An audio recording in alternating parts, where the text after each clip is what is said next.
마가복음 13장 1절에서 13절 말씀 신약성경 77쪽에 있습니다. 한 절씩 교독할 때 제가 먼저 1절 받들어 읽겠습니다. 예수께서 성전에 나가실 때 제자 중 하나가 이르되 선생님이여 보소서 이 돌들이 어떠하며 이 건물들이 어떠하니이까? 예수께서 이르시되 내가 이 큰 건물들을 보느냐 돌 하나도 돌 위에 남지 않고 다 무너뜨리려지리라 하시니라. 예수께서 감난산에서 성전을 마주대하여 앉으셨을 때 베드로와 야고보와 요한과 안드레가 조용히 묻되 우리에게 이르소서 어느 때에 이런 일이 있겠사오며 이 모든 일이 이루어지려 할 때에 무슨 징조가 있사오리이까? 예수께서 이르시되 너희가 사람의 미혹을 받지 않도록 주의하라.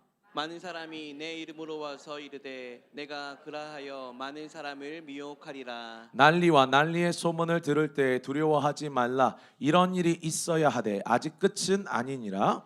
민족이 민족을 나라가 나라를 대적하여 일어나겠고 곳곳에 지진이 있으며 기근이 있으리니 이는 재난의 시작이니라. 너희는 스스로 조심하라. 사람들이 너희를 공회에 넘겨주겠고 너희를 회당에서 매질하겠으며 나로 말미암아 너희가 권력자들과 임금들 앞에 서리니 이는 그들에게 증거가 되려 함이라. 또 복음이 먼저 만국에 전파되어야 할 것이니라. 사람들이 너희를 끌어다가 넘겨줄 때 무슨 말을 할까 미리 염려하지 말고 무엇이든지 그때에 너희에게 주시는 그 말을 하라. 말하는 이는 너희가 아니요 성령이시니라.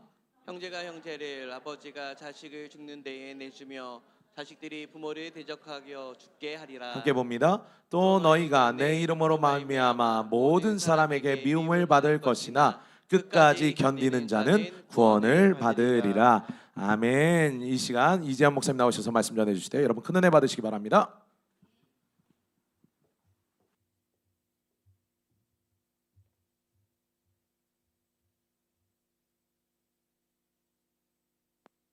할렐루야. 우리 옆에 있는 사람하고 인사하겠습니다. 사랑하고 축복합니다. 사랑하고 축복합니다. 우리에게는 기도 제목이 많이 있습니다. 기도 제목이 없는 사람은 아마 아무도 없을 텐데 어떤 기도 제목들이 혹시 있습니까? 내가 가장 중요하고 가장 시급한 기도 제목 한 가지를 꼽고 우리가 함께 나누라면은 어떠한 기도 제목들이 있습니까? 한번 우리가 생각해 보기를 원합니다. 지금 나에게 어떠한 기도 제목이 있는가? 한 개도 좋고 뭐 두 개도 좋은데 우리가 한번 생각해 보기를 원합니다.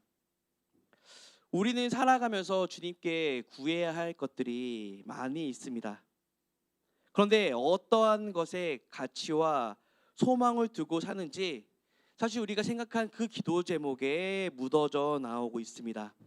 다시 한번 내가 생각했던 아까 그 기도 제목들, 내가 요즘에 평소 주님 앞에 구하고 있는 그 기도 제목들을 다시 한번 기억해 보시기 바랍니다. 왜 그런 기도 제목을 가지고 있는지, 그러면 내가 이 세상을 살아가면서 내가 가장 가치 있게 두고 있는 것, 또한 내가 소망하고 있는 것이 무엇인지 그 기도 제목에 잘 나올 것입니다.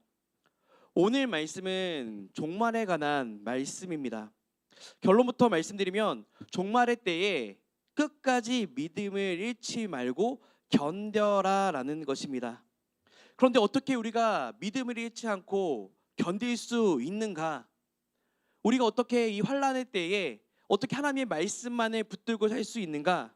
그것은 바로 우리의 가치에 달려 있습니다. 우리가 어디에 소망을 두느냐에 따라서 우리가 그 끝날에 우리가 환난 당할 때에 우리가 견딜 수 있는지 아니면 그 환난 때에 우리가 무너져 버리는지 달려 있다라는 것입니다. 이것을 생각하면서 우리가 함께 오늘 말씀을 우리가 보기를 원합니다. 우리 계속해서 예수님의 그 행적에 따라서 공생의 마지막 일주일 그 고난 주간에 벌어진 일들을 지금 계속해서 보고 있습니다.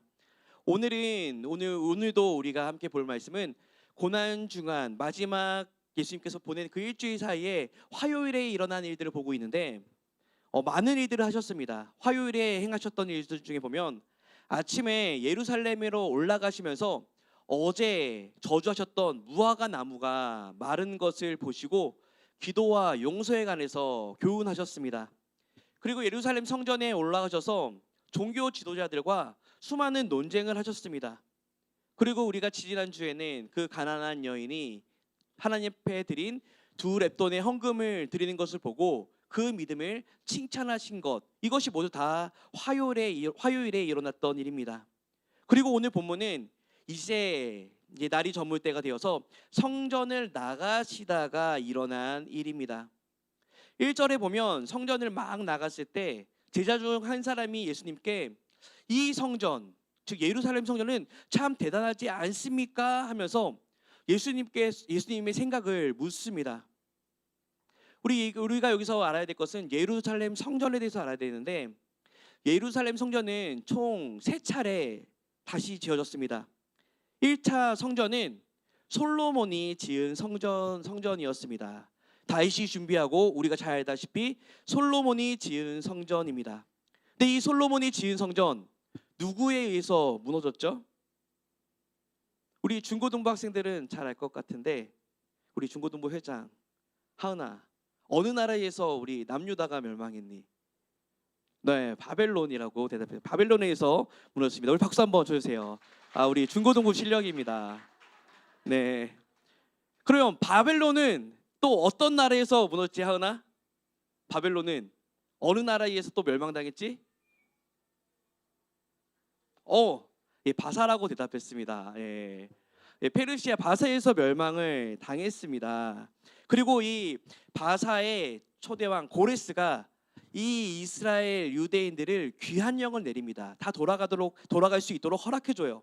그래서 고국에 돌아가서 마음대로 성전을 지을 수가 있었습니다. 그래서 1차, 2차, 3차에 걸쳐서 귀환한 자들이 성전을 복구합니다. 이것이 바로 2차 성전입니다.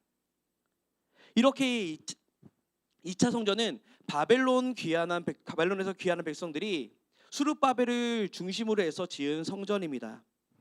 이 수룹바벨에 지은 2차 성전은 포로에서 돌아온 어려운 시기에 지어졌기 때문에 1차 성전, 솔로몬이 지었던 성전에 비하면 규모도 작고 소박하게 지어졌습니다. 원래는 솔로몬이 지을 때는 야긴과 보아스라는 2 기둥도 있었는데 이 2차 성전에서는 그것도 없었다라고 말하고 있습니다.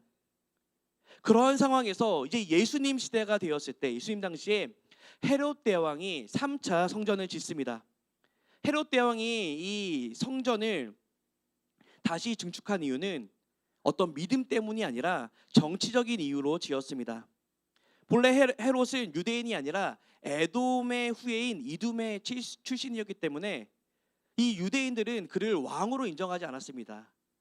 그렇기 때문에 이를 잘 알고 있던 헤롯은 유대인들의 환심, 그 마음을 가지고자 대대적인 성전 리모델링을 진행한 것입니다. 공사 기간이 무려 46년에 걸쳐서 진행됐고, 예수님이 살았던 그 당시에도 이 성전은 다 완공되지 않았다고 합니다. 그리고 헤롯 대왕도 이것을 시작했지만 끝을 내지 못하고 죽었고, 그 다음에 이 공사가 계속 진행되어서 완공됐다라고 합니다. 그래서 유대인들은 2차 성전과는 달리 너무나도 크고 웅장한 화려한 성전에 무척이나 자부심을 느꼈다고 합니다. 예수님의 제자들도 이런 성전을 보면서, 예수님도 이 성전을 보면서 참 기뻐하실 것이라 생각하고 예수님께 이 성전을 보면서 질문을 한 것입니다. 근데 예수님은 이 성전을 보면서 그래, 이것은 너무나도 화려하구나, 웅장하구나, 정말로 하나님의 계시기에 너무나도 아름다운 성전이구나, 이러한 답을 듣기를 원했던 제자들인데 예수님은 뜻밖의 말씀을 하십니다. 우리 함께 2절 말씀 함께 보도록 하겠습니다. 시작. 예수께서 이르시되 내가 이 큰 건물들을 보느냐, 돌 하나도 돌 위에 남지 않고 다 무너뜨려지리라 하시니라. 아멘. 예수님은 이러한 웅장한 성전을 보면서 한순간에 무너질 것이라고 말씀합니다. 이 말을 들은 제자들은 너무나도 큰 충격에 빠졌을 것입니다. 제자들이 이때 당시 생각할 때 성전이 무너진다라는 것, 이것은 곧 세상의 종말을 의미했기 때문입니다. 그래서 이 말을 들은 제자들은 4절 말씀에 보면 먼저 세상의 종말이 있으며 그때의 징조가 무엇입니까? 라고 예수님께 묻습니다. 4절 말씀에 보면 먼저 세상의 종말이 있으며 그때의 징조가 무엇입니까? 라고 예수님께 묻습니다. 5절 말씀에 보면 4절 말씀에 보면 먼저 세상의 종말이 있으며 그때의 징조가 무엇입니까? 라고 예수님께 묻습니다. 이 질문을 받으신 예수님은 예루살렘의 성전의 최후와 또한 함께 이 세상의 최후에 대해서 이제 말씀해 주십니다. 바로 예루살렘 성전이 무너지는 것처럼 이 세상도 끝날이 있고 이 세상도 다 무너질 것이라고 말씀합니다. 그래서 우리는 먼저 마지막 때 이 제자들이 궁금했던 그 징조가 무엇인지를 우리는 알아야 합니다. 오늘 본문에는 이 마지막 때의 여러 가지 징조들에서 설명하고 있습니다. 예수님 마지막 날에 나타날 세 가지 대표적이고도 보편적인 징조에 대해서 말씀하는데, 첫 번째는 종교적인 미혹이 있다라는 것입니다. 우리 함께 5절과 6절 두 절 말씀 함께 이어서 읽도록 하겠습니다. 시작. 예수께서 이르시되 너희가 사람의 미혹을 받지 않도록 주의하라. 많은 사람들이 내 이름으로 와서 이르되 내가 그라하여 많은 사람을 미혹하리라. 아멘. 여기서 보시면 많은 사람들이 자기를 예수님, 재림주라 한다는 것입니다. 이런 이단의 유혹, 거짓된 종교의 가르침, 미혹은 어느 시대나 다 있었습니다. 예수님 이후에 초대교회 때부터 이러한 이단들은 늘 존재했습니다. 그런데 이것이 점점 더 심해지고 점점 더 기승을 부리다가 마지막 때에는 최후의 적그리스도가 출현하게 될 것임을 말씀해 줍니다. 두 번째 징조는 사회적 혼란이라고 할 수 있습니다. 우리 함께 7절 말씀 함께 보도록 하겠습니다. 시작. 난리와 난리의 소문을 들을 때에 두려워하지 말라. 이런 일이 있어야 하되 아직 끝은 아니니라. 아멘. 난리와 난리의 소문이 있다고 합니다. 사회가 혼란해집니다. 특별히 그 가운데 우리가 볼 때 여러 가지 사회적 혼란이 있을 수 있겠지만, 우리가 요즘에 새벽에 함께 말씀 보고 있는 요한계시록 보면은 특별히 전쟁을 말하고 있습니다. 전쟁의 빈도가 잦아지고 민족 간의 분쟁, 나라들 간의 크고 작은 전쟁들이 일어난다는 것입니다. 그리고 인류의 최후 전쟁인 아마겟돈 전쟁이 일어나는 것, 그것이 바로 이 말세의 징조라고 예수님께서 말씀하고 있습니다. 세 번째 징조는 자연적인 재앙입니다. 우리 함께 8절 말씀 함께 보겠습니다. 시작. 민족이 민족을, 나라가 나라를 대적하여 일어나겠고 곳곳에 지진이 있으며 기근이 있으리니 이는 재난의 시작이니라. 아멘. 자연 재앙 가운데 특별히 두 가지, 지진과 기근을 언급하고 있습니다. 지진에 관한 연구 보고서를 보면 지진 관측 이래에 지진은 점점 더 자주 일어나고 그 규모가 커지고 있다라고 하는 그 보고가 있습니다. 또 자연재앙은 어떻습니까?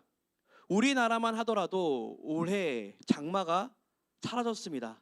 물론 이번 주 비가 온다는 소식이 곳곳에 있지만 우리가 그 전에 알았던 그 장마는 없어지고 폭염이 이어지고 있습니다.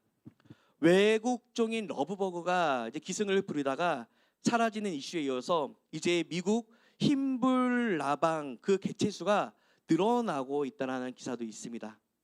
유럽도 사상 최대의 폭염에 시달리고 있습니다. 우리도 계속되는 그 폭염 가운데 안타까운 뉴스도 우리 접할 수 있는데, 폭염이 계속되는 그 5일간 동안에 택배기사 3명이 안타까운 죽음을 맞이했다라고도 합니다.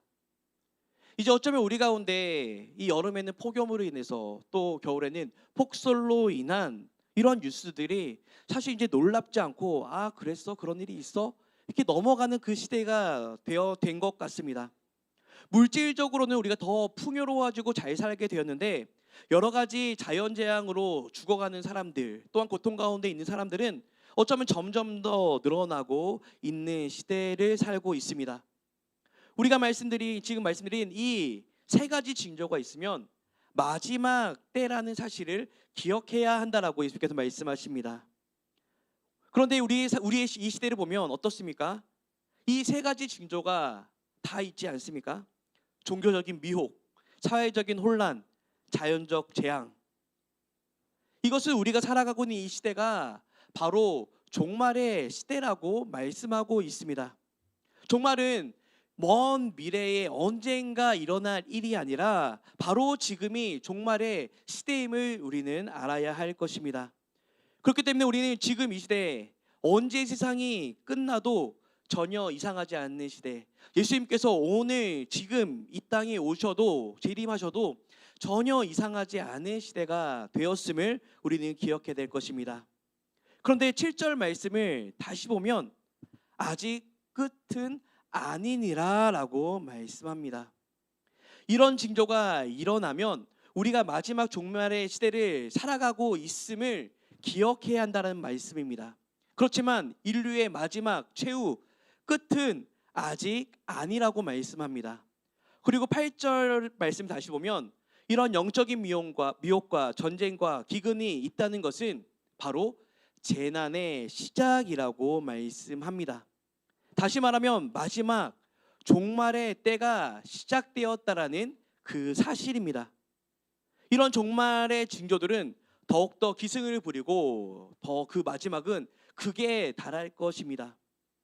그런데 예수님께서는 이러한 종말의 징조들을 말씀해 주시면서 계속해서 말씀하시는 것은 이러한 종말의 때에 그렇다면 우리는 어떻게 살아가야 하는가, 제자들은 어떻게 살아가야 하는가, 이것에 대해서 말씀해 주고 있습니다. 우리가 이 종말의 때를 살아가고 이 말세의 지말의 때를 살아가는 우리에게 예수님께서 어떻게 살아가야 하는지에 대한 그 지혜를 함께 보기를 원합니다. 우리 9절 말씀 함께 보도록 하겠습니다. 시작. 너희는 스스로 조심하라. 사람들이 너희를 공회에 넘겨주겠고 너희를 회당에서 매질하겠으며 나로 말미암아 너희가 권력자들과 임금들 앞에 서리니 이는 그들에게 증거가 되려 함이라. 아멘. 먼저 우리는 스스로 조심해야 한다라고 말씀하고 있습니다. 이 말씀처럼 마지막 때에는 점점 더 박해가 심해질 수밖에 없습니다. 여기서 조심하라는 말씀은 시험에 빠지지 않도록 조심하라는 것입니다. 이러한 박해를 당하지 않도록 주의하라는 말이 아니라 이러한 박해가 우리 가운데 있을 것인데, 하나님을 믿는 자들에게 있을 것인데 그때에 배교하지 않도록, 그때에 믿음을 잃어버리지 않도록 조심하고 깨어 있으라라고 말씀하고 있습니다. 그리고 두 번째로는 복음의 증인이 되어야 할 것입니다. 우리 함께 10절 말씀 함께 보겠습니다. 시작. 또 복음이 먼저 만국에 전파되어야 할 것이니라. 아멘. 우리가 이 말세 지말의 때를 살아갈 때 우리는 어떻게 살아가야 하는가? 복음을 증거하는 삶을 살아가야 한다라고 말하고 있습니다. 복음은 시작됐는데 최후의 종말이 언제 오는가? 만국 모든 종족과 민족에게 복음이 전파될 때라고 말씀해 주십니다. 그러면 우리가 하늘 소망을 가지고 마라나타, 예수님께서 이 땅에 오실 것을 소망한 우리는 그 복음을 전하는 일에 열심을 내어야 한다라는 것입니다. 그런데 어쩌면 우리의 속을 들여다보면은 지금 세상살이가 너무 좋아서 주님이 아직 오지 않았으면, 종말이 내 때에는, 나 때는 아직 오지 않았으면 하는 그러한 마음이 있을 수도 있습니다. 제가 얼마 전에 인스타를 보다가 우리 예은자매 인스타를 이렇게 봤어요. 근데 결혼 100일 기념해서 사진을 찍은 것을 이렇게 올렸어요. 근데 참 그 글을 짤막한 글을 썼는데 100일을 왜 기념하냐라고 하면서 100년을 살 것도 아니고 100시간은 이미 지났고 그렇기 때문에 이 100일밖에 남지 않았기 때문에 100이라는 숫자가 이 100일을 축하한다라고 하면서 기념하면서 이 사진과 글을 올렸던 것을 봤습니다. 이렇게 알콩달콩 지금 아주 좋은 시절을 살고 있는데 주님께서 오늘 오신다면 어떻겠습니까, 예은자매? 예. 어쩔 수 없이 받아들이나요? 네. 우리가 주님이 오신 건 너무나도 기대하고 고대하지만 사실 우리가 해야 될 일, 또 지금 내가 누리고 있는 것, 사실 이것을 포기하는 것도 쉽지가 않습니다. 그러나 우리 가운데 예수님께서 말씀하십니다. 때를 얻든지 못 얻든지 나아가 증거하라고 말씀합니다. 우리 불신 이웃에게, 또한 불신 가족에게 복음을 증거해야 합니다. 이 복음을 증거하는 그러한 우리 그 삶이 바로 하늘의 소망을 둔 자의 삶으로 이어지는 줄 믿습니다. 그럼 우리는 이 마지막 시대 속에서 주님이 속히 오실 것을 바라면서 복음의 증인으로서의 삶을 살아갈 수 있기를 바랍니다. 바로 예수님께서 또 세 번째로 우리 가운데 이 말세에 어떻게 살아가야 하는가, 바로 염려하지 말라고 말씀합니다. 우리 11절 말씀 함께 보겠습니다. 시작. 사람들이 너희를 끌어다가 넘겨줄 때에 무슨 말을 할까? 미리 염려하지 말고 무엇이든지 그때에 너희에게 주시는 그 말을 하라. 말하는 이는 너희가 아니요 성령이시니라. 아멘. 말세에 핍박이 있다라고 합니다. 우리가 예수님을 믿음으로 인해서 세상 가운데 여러 가지 환난과 핍박과 공고가 당연히 우리 가운데 따라온다라고 말씀하고 있습니다. 그런데 그때에 우리가 무슨 말을 할까? 어떻게 우리가 이것들을 이겨낼까? 염려하고 고민하지 말라고 말씀합니다. 우리의 모든 삶은 성령님께서 인도해 주실 것이라고 말씀합니다.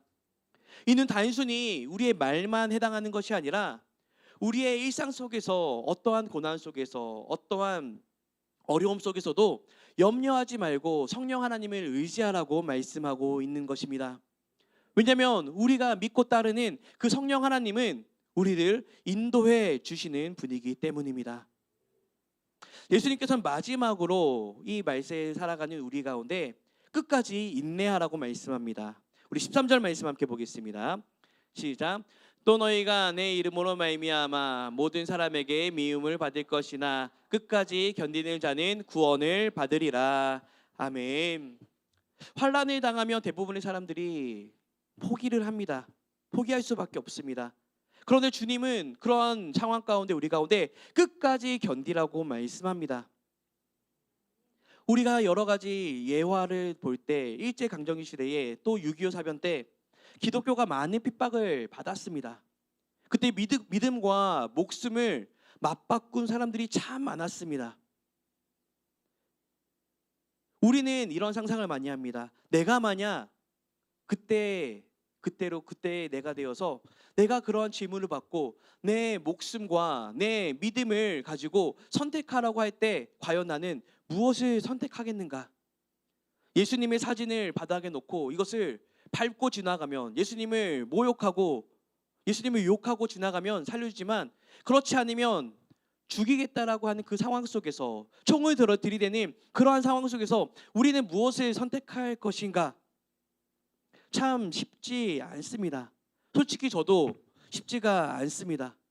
물론 내 목숨 때문도 있겠지만 우리 가족들을 생각하면 이 당연하게 정답은 정해져 있고 결정해야 되지만 참으로 어려운 선택이 될 것 같습니다. 그러나 분명한 것은 예수님께서 우리 가운데 말씀합니다. 견디는 자가, 복음을 지키는 자가 구원을 얻을 것이라고 말씀합니다. 우리는 이 시대에 말세의 지말에 말세의 그 끝을 살아가고 있음을 우리는 알아야 합니다. 이미 종말의 징조는 아까 우리가 함께 봤듯이 차고 넘칩니다. 진짜 오늘 오셔도 내일 오셔도 예수님과 뭐라 할 수가 없습니다. 우리는 그렇기 때문에 우리는 깨어 있어야 합니다. 준비되어 있어야 하는 줄 믿습니다. 깨어 준비되어야 하는데 우리가 그 복음을 붙잡고 이 환난의 때에 하나님의 말씀만을 붙잡을 수 있는 것, 그것은 우리의 삶이 어떠한 것에 가치를 두고 살아가느냐에 따라 결정된다는 것입니다. 우리의 삶의 가치는 어디서 결정됩니까?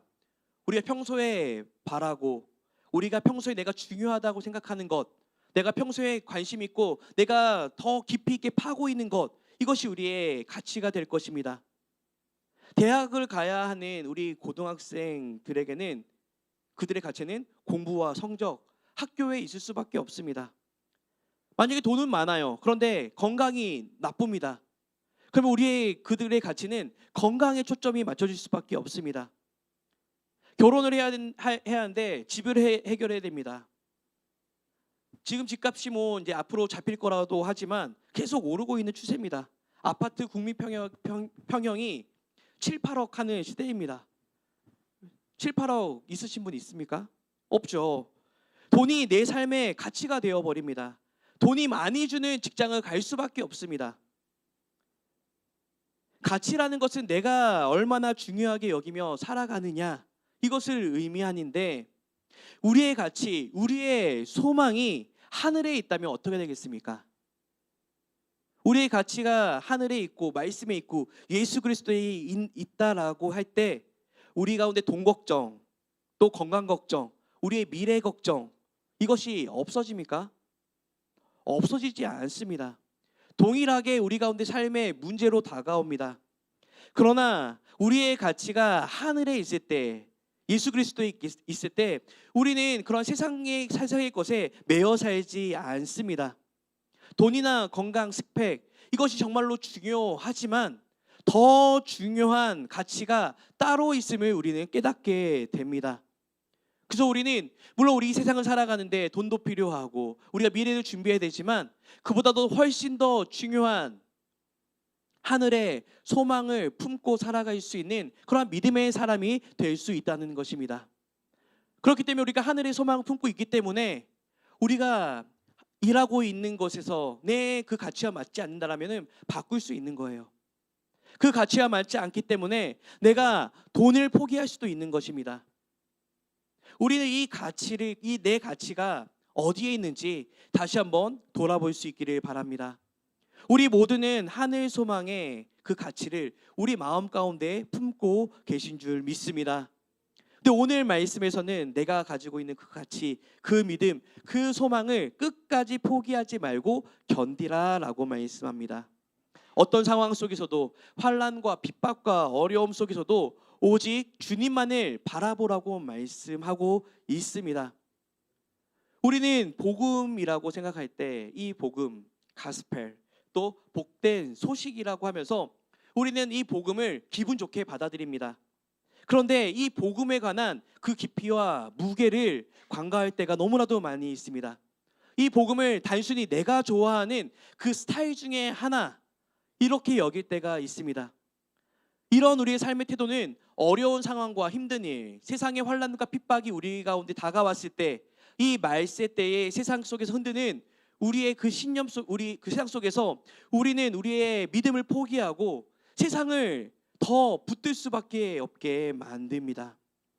우리가 복음을 대하는 태도는 신부가 신랑을 기다리며 기름을 준비하는 그 마음이 있어야 할 줄 믿습니다.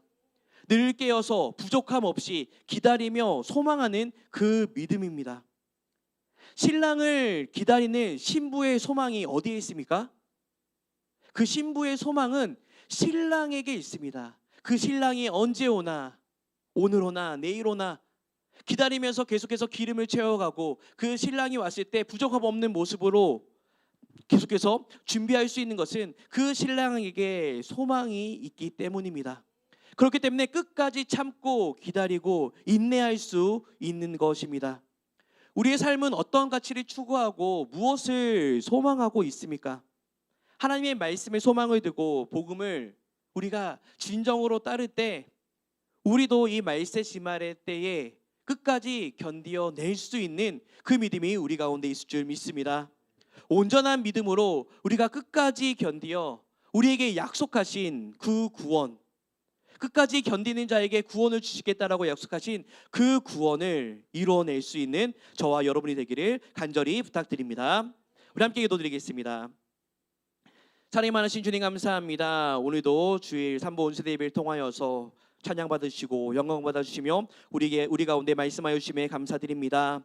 우리는 말세의 징조가 가득한 이 말세 지말의 때를 살아가고 있습니다. 우리에게 믿음을 허락하시사 더욱더 하늘을 소망하게 하시고 예수님께서 다시 오실 그날을 소망하며 사는 우리 모두 되게 하여 주시옵소서. 세상에 두었던 소망을 모두 끊게 하시고 오직 저 하늘을 사모하며 주님 다시 오실 그날을 믿음으로 인내하며 기다릴 수 있는 그 믿음을 우리 가운데 허락하여 주시옵소서. 오늘도 우리와 함께하여 주신 주님께 감사드리며 살아계신 예수님의 이름으로 기도드립니다. 아멘. 아멘.